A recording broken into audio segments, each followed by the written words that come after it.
काही नाही, मला जे करायचं तेच मी करणार. मला नाही कोणी अडवू शकत.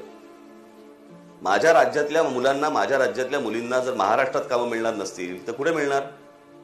त्यांच्या पहिल्यांदा त्यांच्या हाताला काम, नंतर बाकीच्यांचा विचार करू.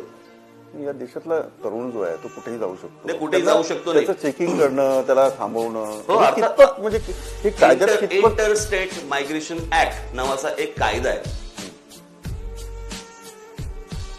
की तुम्ही एखादं राज्य सोडून दुसऱ्या राज्यात जाणार असाल तर तुम्ही का त्या राज्यात आलेला आहात. या देशातला माणूस कोणी कुठेही जाऊ शकतो हे मान्य, पण तू कशासाठी आलायस? तू नोकरीसाठी आलायस? कुठे नोकरी आहे तुझी? नोकरी करणार असेल तू राहणार कुठे आहेस? या सगळ्या गोष्टी तुम्हाला त्या कायद्यात बसवून तुम्हाला पोलीस स्टेशनला रजिस्टर करूनच तुम्हाला राज्यात यावं लागतं. हा कायदा आहे, माझा नाहीये. हा कायदा असेल तर अंमलबजावणी का होत नाही? काही माहितीच नाही हो या लोकांना, काही इंटरेस्टच नाहीये.